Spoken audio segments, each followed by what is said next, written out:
updated, and it is time for Point Counterpoint with our chemist with the K. How are you? It's all good. It's all good. All right. You can't hear yourself? No, I just wanted to make sure everything was good. Yeah, we hear you. Hello, humans. I am Scott Cannon coming to you live on WLTH 1370 AM from the greatest city in all the world, Gary, Indiana.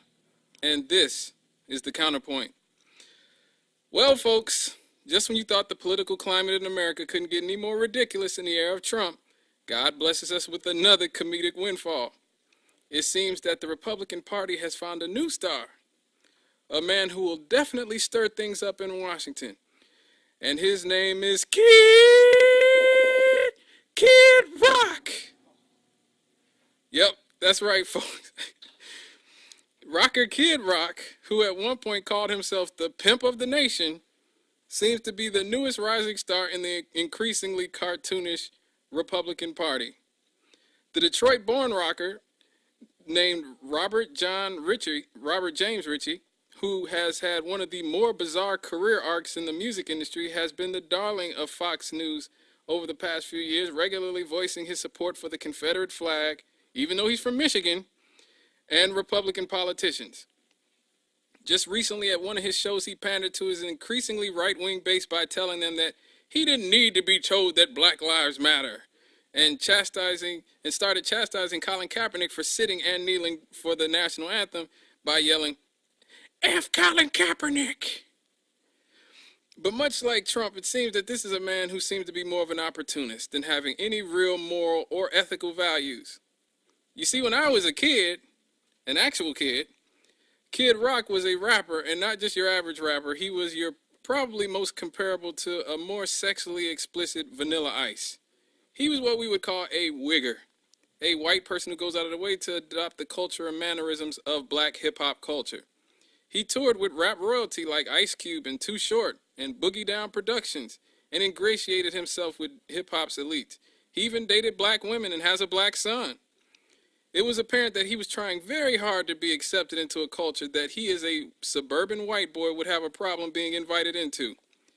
Then in the late 90s, he embraced the rap rock phenomenon that people like Korn and Limp Bizkit made popular, morphing into a rock star while still maintaining some of his hip-hop cultural leanings. This is where he found his biggest success, selling over 10 million copies of his Devil Without a Cause album in 1998. Then when rap rock went the way of the dodo in the early 2000s, that's when we get country redneck Kid Rock. That's when he became an overt supporter of the Bush administration and the Republican Party when they became popular after 9/11. In reality, Kid Rock is the furthest thing from a redneck. He grew up with wealthy parents who owned a car dealership in suburban Detroit and went to the best schools in the county his whole life. Virtually everything he's done in his professional life has been about him financially exploiting cultures that are completely foreign to him and his reality. When being black, I put that in parentheses, was the end thing to do, he jumped on that wave and exploited it until it wasn't profitable for him anymore. And now that being a right-wing country fried redneck, waving Confederate flags and castigating those who aren't patriotic enough is what pays the bills, this is the wave he's now riding. All in all, Kid Rock is probably an absolute fraud. But in 2017 America, that only makes him qualified to be president. Okay, folks, you can chop it up with me at Twitter at The Chemist Lives. The Chemist is spelled with a K because I'm a product of the Gary Community School System. We can talk about politics, music, sports. You can tell me how terrible I am at this. Or you can just stick around for a few minutes and listen to me, Jonathan Booz, and Lloyd Fisher argue about Russia. I am Scott Cannon, and that was the Counterpoint on WLTH 1370 AM. God bless the working class, and God bless organized labor. All right. Thanks, Scott. Do you want to stick around for a minute for the celebrity news? Oh, yeah. I'm down with the celebrity news. All right. So before I start, let me say that the views expressed by the host and callers of this show are not necessarily the views of WLTH radio management, owners, and sponsors. So the FBI reportedly are investigating an alleged extortion attempt against Kevin Hart. Now, that includes a sexually provocative video of the comedian, and they already have a suspect. TMZ reported FBI agents believe they know the identity of a person who allegedly demanded money to not leak the video, which features a man that may or may not be Hart getting cozy with a woman at a club and then in a bedroom. The agency has identified the woman who interacted with the actor and believe either she or someone who gained access to the footage attempted to get money. Now, the alleged extortionist also reportedly told TMZ that they were trying to get money and expose Hart for cheating. Kevin Hart was privy to me wanting to expose him, as I had made countless attempts to expose this information to various blogs in an attempt to also get paid, the alleged extortionist allegedly said. The person also said they witnessed Hart partying in Las Vegas last month and claimed he cheated on his pregnant wife, Eniko Paris, with several women. Hart's representatives confirmed in a previous statement to People that someone was allegedly trying to extort the comedian. Someone tried to set Kevin up in a failed extortion attempt, the rep said on Saturday night. As law enforcement is involved, we cannot comment further as it could affect the investigation.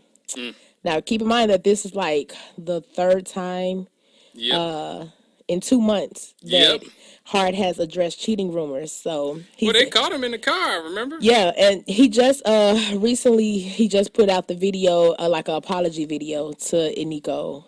So I don't know. What do you think? He's trying to give why is these dudes trying to give money away? I don't know. I mean, to me, look. If you're a young guy who has a lot of money, just don't get married. Right. You know what I mean? It ain't like he can't afford having a baby mama or whatever and paying off his ex-wife.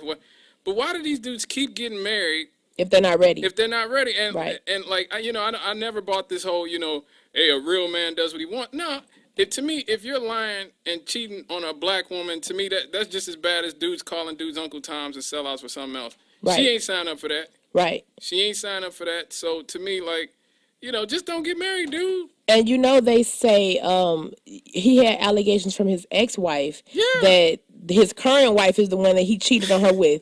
So I mean, I don't know. Yeah, exactly. So it might be karma then. Yeah, kinda. I don't know. I take a little bit of what I said back.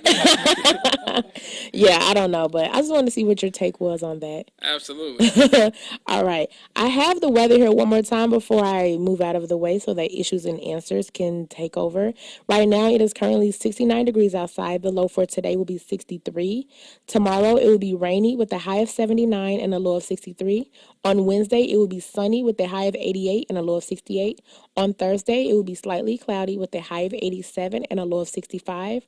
And on Friday, it will be sunny with a high of 87 and a low of 65. You have been listening to the News Desk at 5 on WLTH 1370 AM, Gary, Indiana. I hope that everyone has a wonderful night. And I won't be here tomorrow, but I will talk to everyone on Wednesday. As I said, now it's time for issues and answers to take over. So everyone, have a great night.